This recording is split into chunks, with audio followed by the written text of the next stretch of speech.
Good afternoon, everybody. Kirk Spano here, August 1st. After a big stock market rally in July, we are starting off a little bit choppy, and we'll see how that goes for the rest of the month. I suspect that it stays choppy, and we might even become involved in another downturn. I expect the stock market to retest its bottom at least one more time this year, if not twice, and it's quite possible that we break through to new lows. We've covered that a number of times. However, we do know that the small caps are destroyed. We know that the mid caps seem to be roughly fair valued for their growth, and it's really only the large caps that haven't come down to valuations that are likely to reflect their slower growth and frankly, probably lower earnings in the face of more normal interest rate conditions. So in looking for stocks in the large cap space,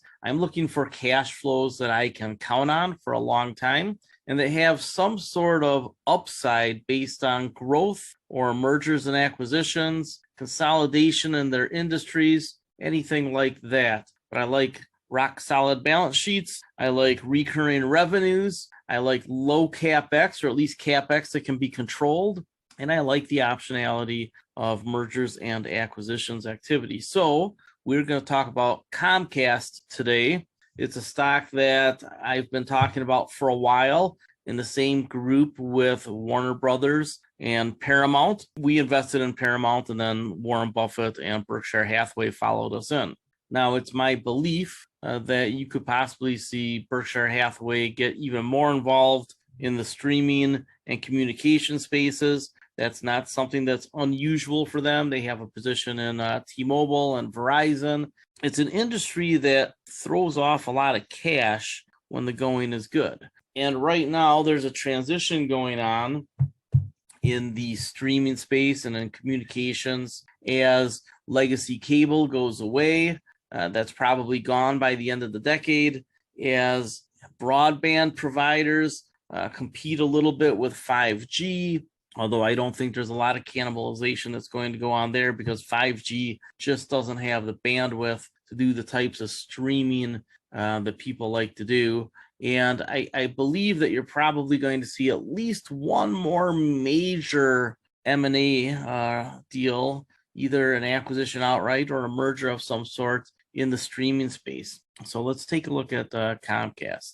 First off, they pay a dividend for all you who like the dividends. It's approaching 3% as Comcast shares get down towards their 2018 and 2020 lows. They've gotten a few downgrades recently, which I think is sort of funny, because when the stock was in the 50s and around 60, I said, I really like Comcast as a business, but I wouldn't buy the stock. And they said, why? I said, well, it's overextended here and they have to go through a transition period, and people don't like transition periods. And usually stock prices get beat up during transition periods. It's usually when you get an opportunity is going into a transition, especially if you trust the management to navigate the transition well. Well, Brian Roberts over at Comcast is one of the best out there. His acquisition of NBC Universal has gone well. Sky, not quite as well over in Europe, but I suspect it will improve. I think that he can manage the slow growth in Europe pretty well by simply collecting the toll for the broadband and providing some content. Over there, the triple play, so to speak, with Sky seems to be more robust than it is in some spots here. However, even with Comcast offering mobile service now, for people who don't have a national plan and are looking for more of a regional plan, they are able to piggyback Verizon's network. They've added a lot of subscriptions, and I think it's very interesting that the cannibalization that the recent earnings showed for subscribers on cable seems to be being offset by subscribers to their Verizon piggyback. So I don't see the recent bad quarter, I guess. It was a narrow miss on the growth that they expected.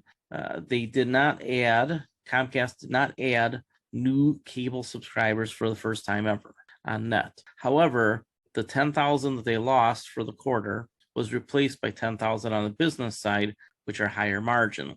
And that's why the earnings weren't bad, but the analysts are taking a look at that growth and saying what's going on. And it's just the low end, and they don't really have a lot of streaming to the TV. So in those cases, in those hands full of cases, you're seeing people switch over to 5G where they can. But like I said, I don't believe that that's going to hold up very long. I agree with Roberts, who in the earnings call said it's a short-term issue, as some of the people who don't want to pay two bills switch over to just using 5G for their entertainment and their internet. Again, if you have a computer, you have a gaming system, or you have a 4K TV, you're not going to do that, at least not for long. So I also believe that Comcast is going to have an M&A deal in their future. I don't know if they're going to acquire something. There's a rumor out there right now, but it seems to me that Peacock, which did not add any new subscribers to its 13 million in the last quarter, not a one, is really what's in play here. NBC Universal, I think there's a few really big potential deals out there, and I'm going to talk about those in this article here that's not completely written yet, just showing you the bullet points. And I would suggest that Comcast could spin off NBC Universal to Netflix, and Netflix could pay in shares, in which case Comcast would become a very large minority owner of Netflix, well over 20%, so they could book the earnings to their own balance sheet if they wanted to. Same thing that Berkshire Hathaway is about to do with Occidental by acquiring over 20%. It's just an accounting rule. And I do think the Netflix deal is much more likely to happen than this next one. I think it's possible that Apple buys NBC Universal from Comcast. And I think that would be a pretty interesting combination. Why? Because Apple, which just issued a big bond offering to buy back shares and increase their dividend, could buy NBC Universal with Apple shares. How would Comcast look to people if all of a sudden they had a pretty big position in Apple? Would they look at it better than if they just held on to NBC Universal? I think so. I think Comcast, by getting rid of the expenses of NBC Universal and taking in return Apple shares and probably a little bit of cash or debt assumption, would come out very, very good for that. And Apple, I don't think it's any sweat for them to issue the equity if they're just going to buy it right back using this bond offering. In fact, I think it's interesting that Apple did the bond offering now, not only because I think they're really catching a bottom tick here on interest rates before they go up a little bit more, but why are they doing it? They could have just used their cash flow to keep buying the shares anyway. I think that Apple might be contemplating this deal that I'm talking about because it makes so much sense. And what have we talked about over and over and over again? Deals that make sense and things that make sense most of the time happen eventually. So I think that NBC Universal is ripe to merge into Netflix or to be bought by Apple. And in either case, Comcast becomes a major shareholder of either Netflix or Apple. I don't know which one. The more I think about the Apple deal, the more I think it's an even better deal for Comcast, even though they'd probably end up owning, around 40% of Netflix if they did a deal with Netflix. They do a deal with Apple, they're going to own some single digit percentage of Apple, but still without the debt, still getting all the benefits of the content, and having Apple shares. I think that might be better for Comcast shareholders. And I think that they could probably build in a provision where if they wanted to, they could exchange the shares back in some period of time, 5 years, 7 years, 10 years, whatever, and say, look, we would like to just exchange the shares back for the asset again. I could see that too. So we'll see how they do things going forward. If there is no M&A with Comcast, you just take a look at the company and you say, wow, they've been reducing their debt by a couple $2 billion the last couple of years, and their cash flows seem to be relatively stable, even though subscriber numbers aren't new. Why is that? It's because it's a market, it's an industry that is tightening up, right? It's consolidating because that big rush in the streaming and the consolidation among a couple of the cable players is about over. You're not seeing new streamers anymore. Now you're looking at consolidation in the streaming space as well. So as we go forward, all they have to do is control their CapEx, push their rates up a little bit on what they collect, and they make more money. Why? Because internet is not something that's going away.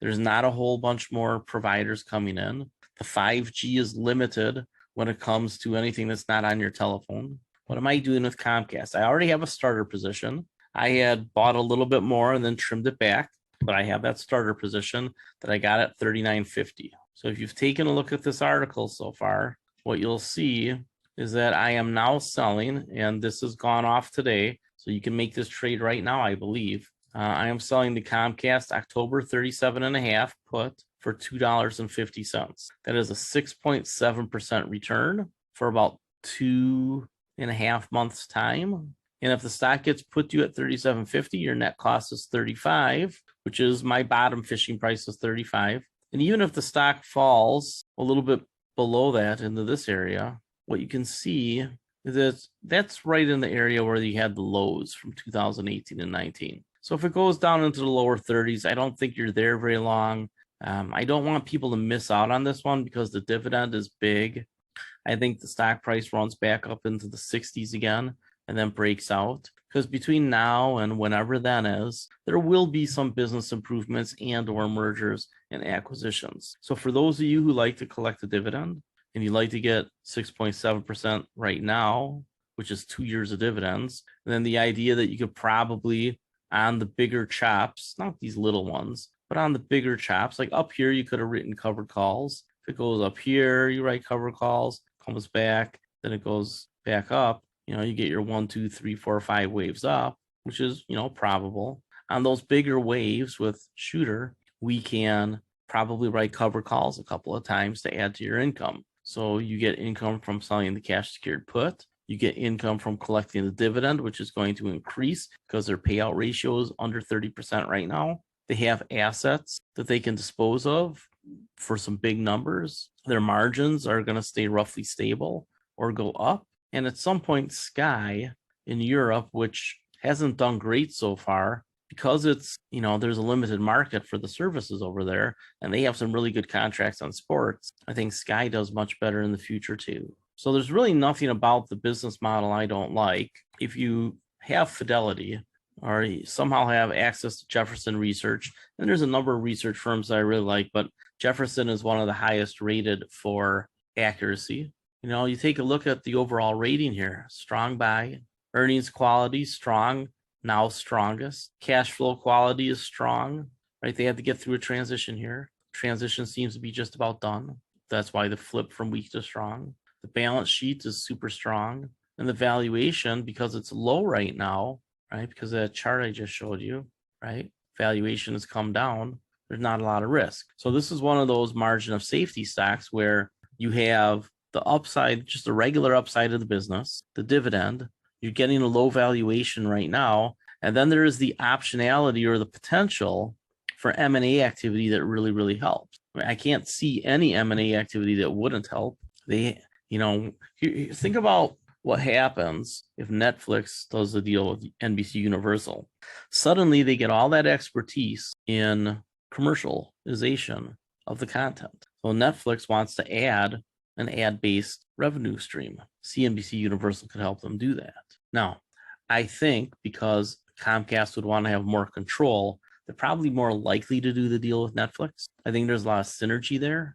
I think you could do something very neat with the theme park.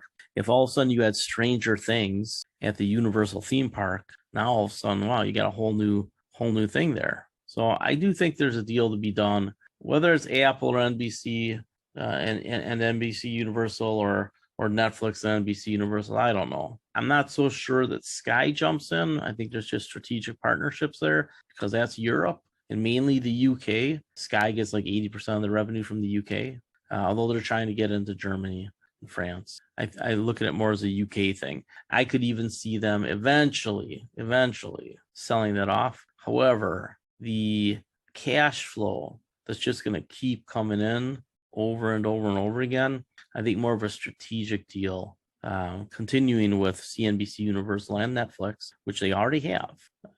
We'll see how it goes, but I'd be surprised if you don't see a lot more. In any case, it's cheap.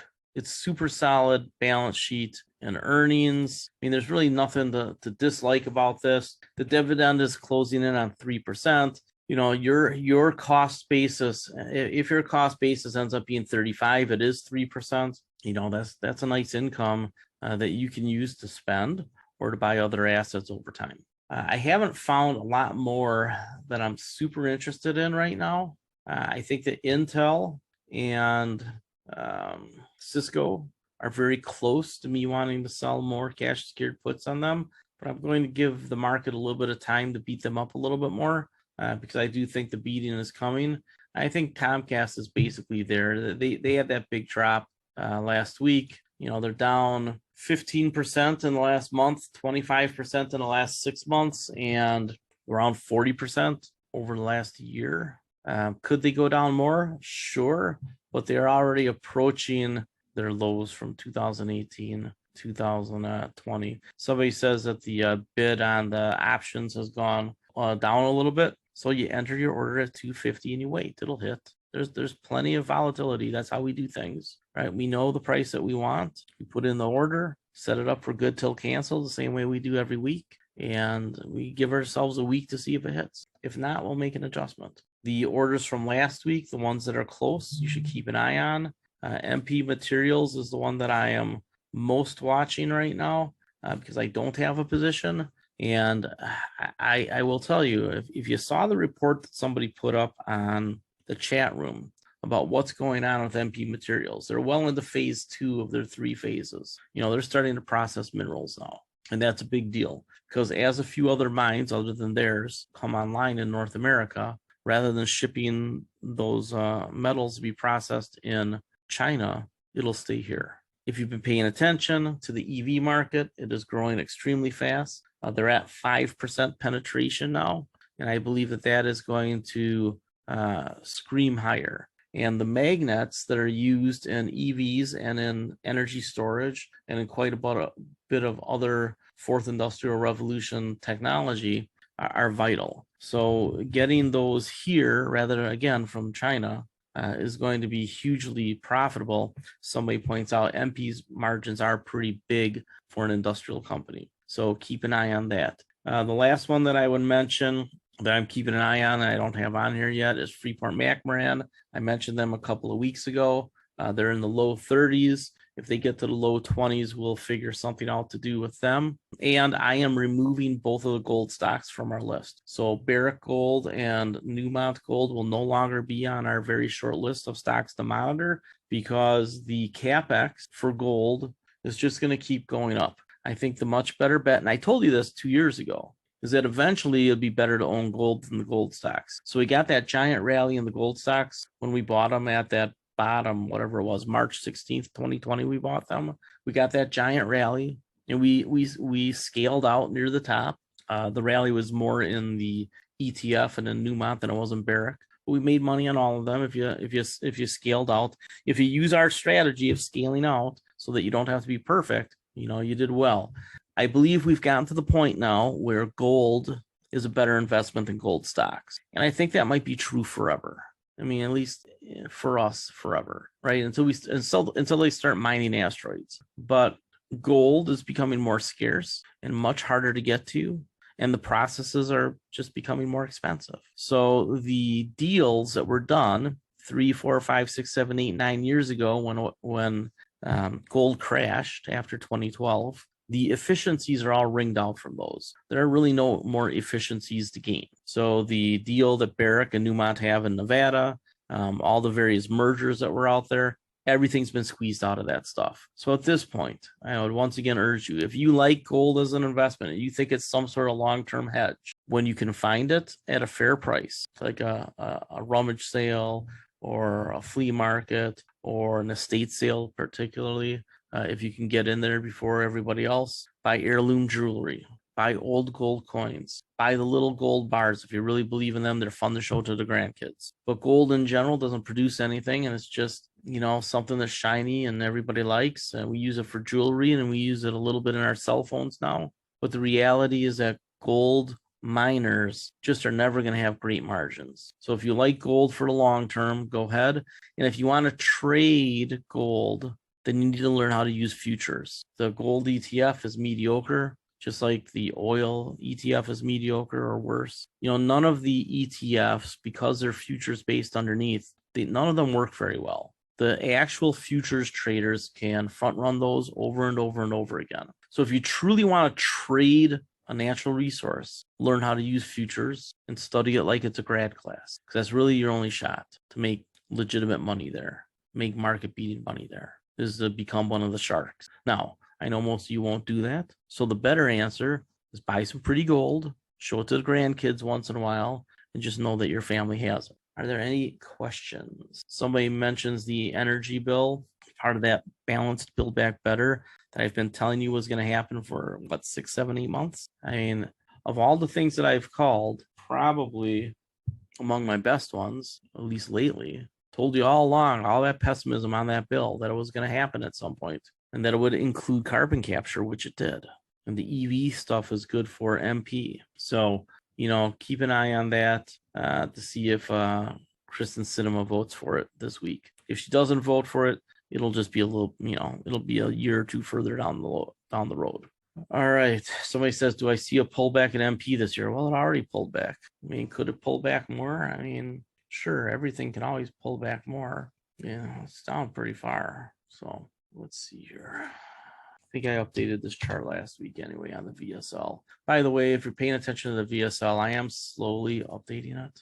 So sign up for updates whenever there's a change in the very short list. Go to your Google settings and they can give it to you. Yeah, I have a hard time believing this gets below the middle 20s, but I don't know that it'll get there in the first place. I think it might test this area right in here, 28, 27. So there probably is a very strong argument for selling those puts that I have on the list if you get the price, right? If you get the price, I just 26, 25, 24, right in there. It's hard to believe without some sort of major market meltdown that we fall. Now, just to discuss the potential for an Armageddon zombie apocalypse, again, I don't think it's likely. I think the only thing that would cause a breakdown to that 2016 price range instead of the 2018 to 2020 price ranges would be another energy shock, which doesn't look likely because Saudi Arabia doesn't want it. They increased their production a ton last month. If you saw the readings today, Saudi Arabia did increase production by a lot.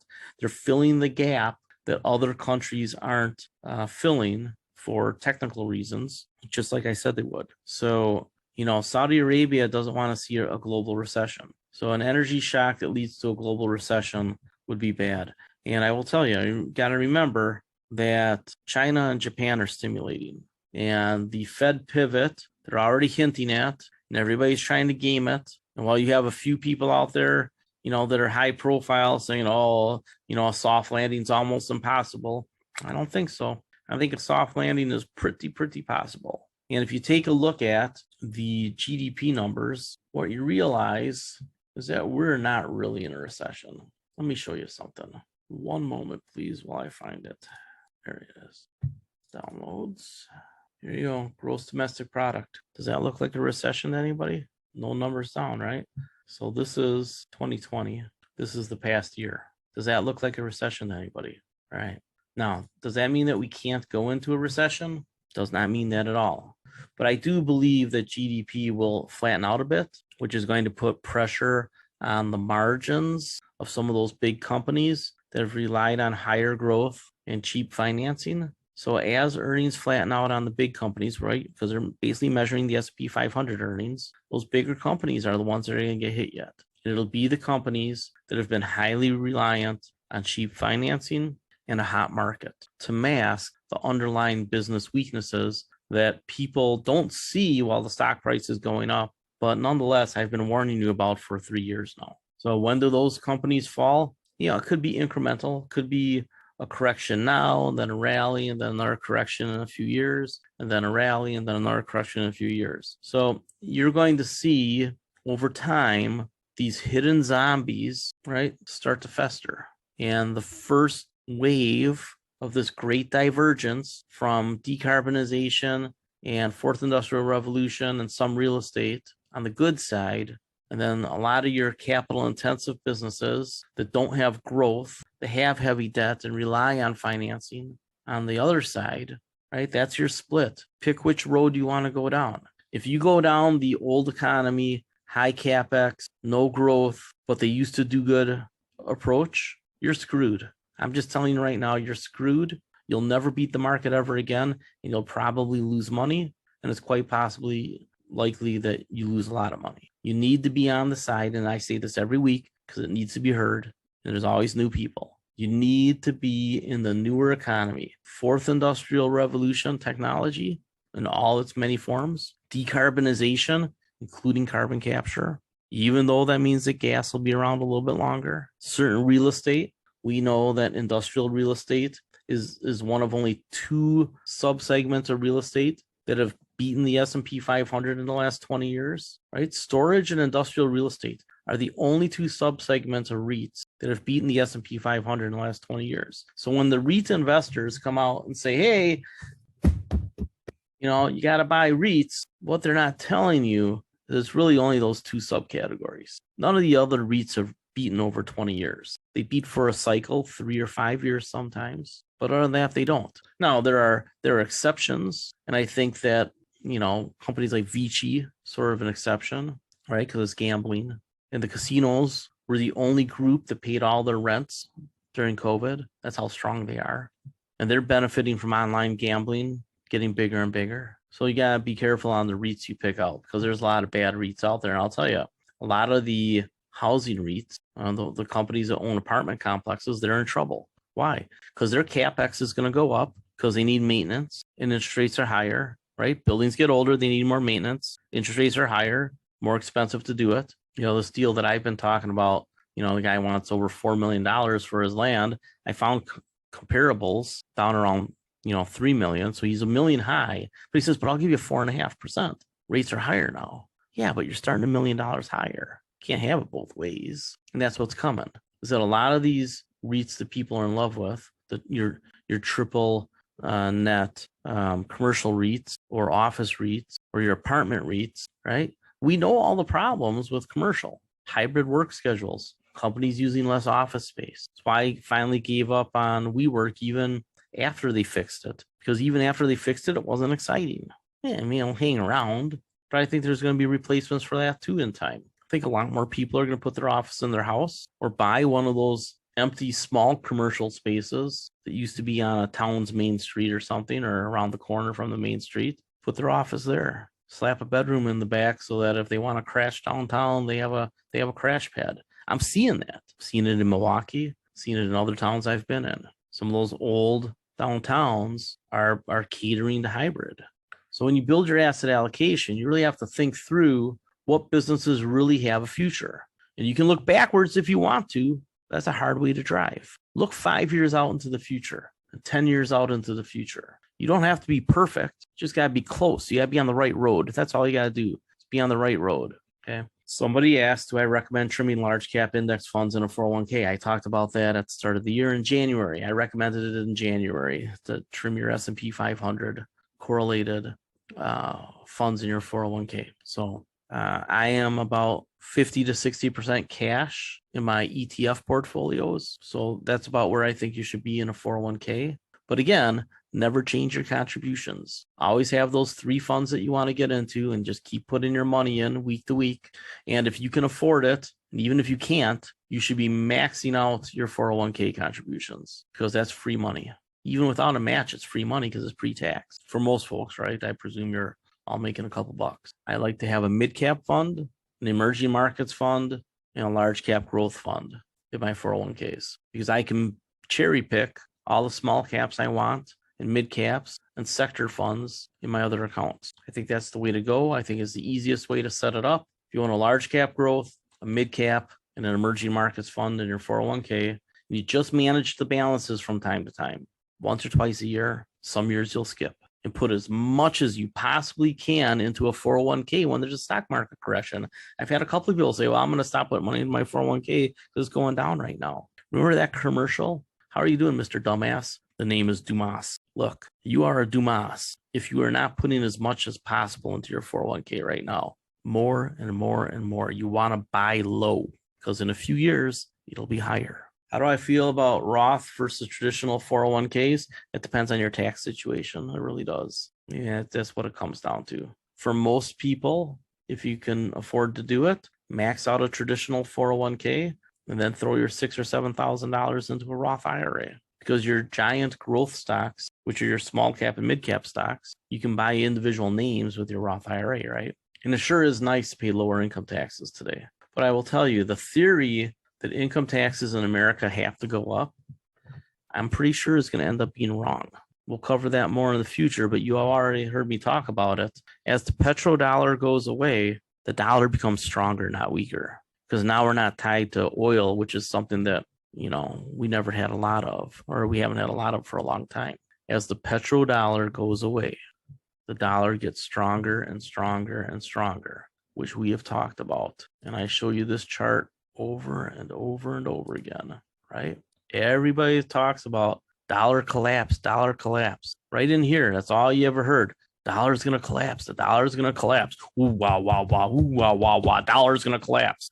Hey, Dumas's, the dollar's done nothing but go up for 15 years. 12 years, sorry. But right in here, I wrote those articles on MarketWatch saying the dollar was going to go on a tear. It went on a tear, was range bound, and down here, right when Biden was elected, I said, hey, folks, that's probably a local bottom in the dollar.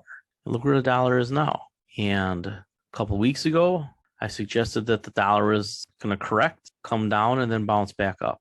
I think that's exactly what's going to happen. So I believe that you're about to see the dollar go back up because in September, if the Fed hasn't gotten everything that they wanted, they're going to raise a half a point, which I think is already in the cake. And then they won't talk pivot so much. They'll say, hey, we still have work to do on inflation. And then the markets can go, oh my God, he said inflation out loud. He's not worried about a recession. So like I said, I do think the market's going to test its bottom from whatever it was 6 weeks ago. Might break through. We'll see. I know that the Fed doesn't want to destroy the stock market, but they need to let the combination of time and normalizing earnings make things better, right? Isn't that the old theory? Time makes things better. That's what the Fed is trying to do. They need to rein in inflation and get it noticeably falling, which I think will happen over the winter. I'm convinced of it. I mean, I told everybody that I thought it would peak out over the summer and then start to turn over, flatten and turn over. All the evidence points to that. We've been months and months ahead of this. So when I sell my cash secured puts, I'm trying to game the calendar a bit. I'm aiming at spots where the market might be lower. And if you've noticed, I've stretched out the durations on some of these cash secured puts. And I think I'm going to write a lot of cash secured puts for December over the next month or two.